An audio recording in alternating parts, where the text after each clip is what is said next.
Hello there, this is Ray with Easy Simple Mechanic, and today we got another generator project that we're going to work on and see if we can figure out what's wrong with it. A friend of mine over at the junkyard picked it up and said that thing didn't run, so we're going to try and troubleshoot it and see if we can figure out what's wrong with it, and then we'll try and get it going. If we can't get it going, we might have to separate that engine and see if we can find another engine or something to put back in it. Anyways, let's get started and let me show you what it is. Okay, so what we have here is this Welder power generator. It's a Miller Bobcat 225 Welder power generator here. It's got AC, DC, TIG, MIG, everything you can think of. This is a nice unit. I'm sure if it works, this would be good to have. The covers are missing off of it, so somebody's probably already been working on it, and I'll put that on there. So if you guys want to see what this is all about, these are the different labels, so you guys can look at that. And let's see what else we got here. Okay, so it looks like it's got the, it might even looks kind of like a Subaru engine. Well, we'll have to see. There's another label on here. Let me see what we got here. This is the specifics on it. I guess, oops. I guess I got that upside down. Let me turn this over. Okay, so these are the ratings and stuff on it right here, so you guys can see what the ratings are. It has, wow, it puts out 225 amps on AC, 210 amps on DC. Wow. And that's pretty good, 25 volts. Yeah, so this is a pretty good unit. We'll have to see if we can't get this going for them. Anyways, let's get started. Okay, I guess once you pull the side covers off and the back cover off, you have this top cover, which it has an exhaust pipe on it there that's kind of curved. So it may be difficult to get this top cover off, but I think it can be worked out. Oh, and it has this gas filler here, so let's see if we can take that off and see if we can't get that thing to come out of there easier. Let's see if we can't do that. Let's see. I'm gonna need both hands for this one.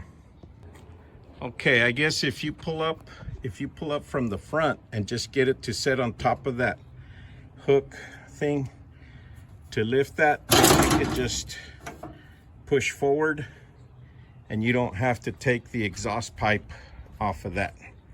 So we'll just do that and we'll get this cover off here in a minute. All right, here we go.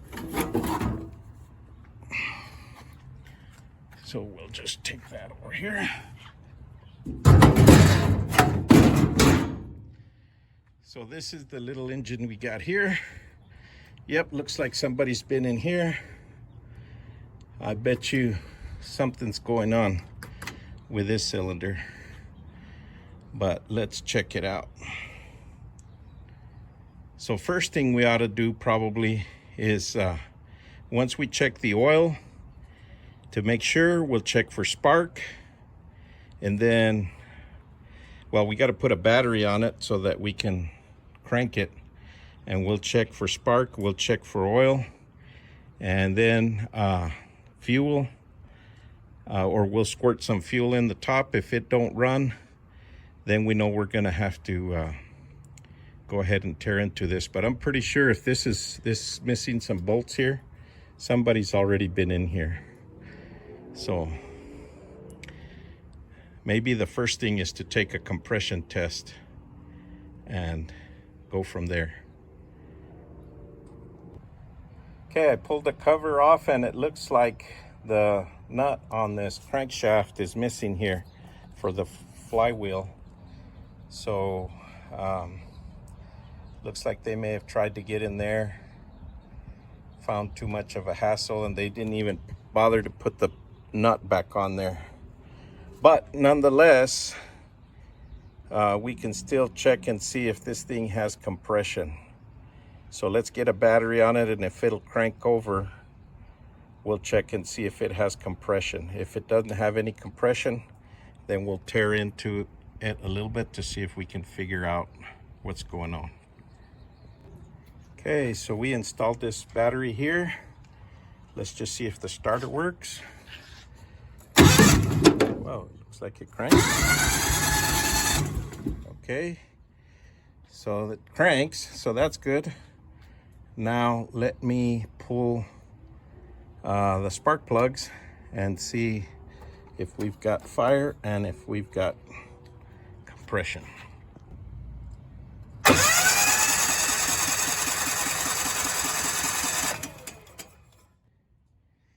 Well, it looks like it has spark, so that's good. Let me get my compression gauge and we'll see if it has compression now.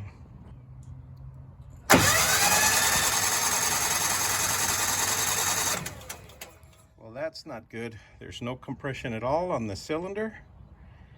I guess we can check the other one and see if it has any.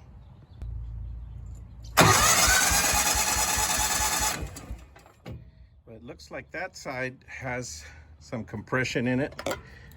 Has about, looks like about 60 psi. So I guess that's gonna mean that there's something wrong with that cylinder. So maybe that's why those missing screws are missing off the valve cover.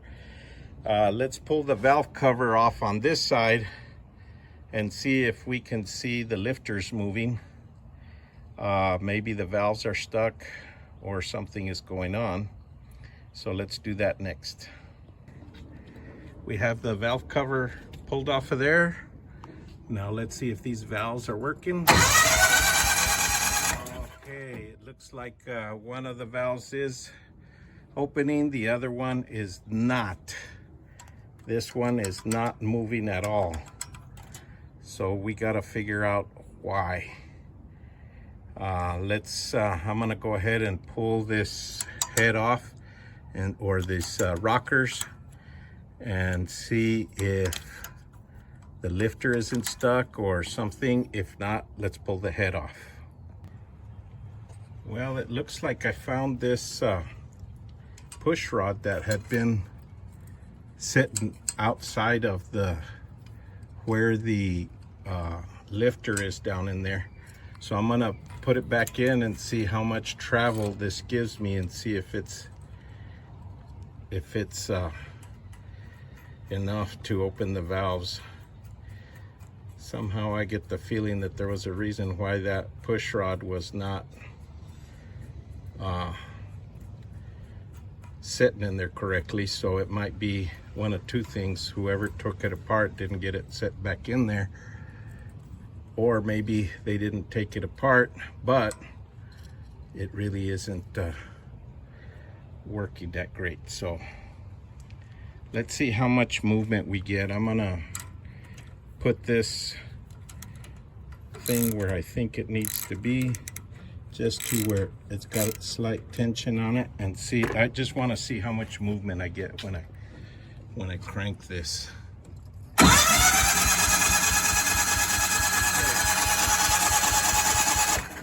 am getting movement, but very, very little. So I guess I'm gonna have to pull the head off. To do that, I'm gonna have to pull the intake, pull the exhaust, and then I'm gonna pull off the head bolts that go here. Now there's some more behind this shield, but I'm gonna have to get those screws that are back in there out of there once I get the exhaust manifold off. So let's work on getting those off. Okay, so we got the intake manifold loose here, just so we can pull this head off. And then I got, the shield as loose as I can get it, because of this cage is on the way, so that I can get to these 4 head bolts. And so we'll go ahead and pull those off and see what we see. Okay, so there's this little bolt that holds this control here. There's also one in here, right in there, that's really hard to get to. I just loosened that one, take this one all the way out so it'll allow the head to come out. And then we pulled all of the head bolts on it. So let's see if we can get this head off. Okay, so let's check this to see if the piston, as you can see, piston ain't going up and down, so it's an internal engine problem. And it started raining on me, so I think this is gonna have to wait for another day. Let's get this covered up. Well, folks, I guess that's gonna do it for this episode, but stay tuned. On the next episode, we're gonna try and separate the engine from the generator so we can see how that's done. I'm gonna try something a little different than the last time.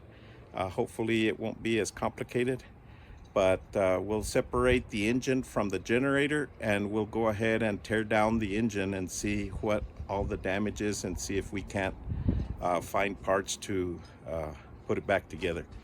So thank you. Please like, share, subscribe, and we'll see you guys on the next one.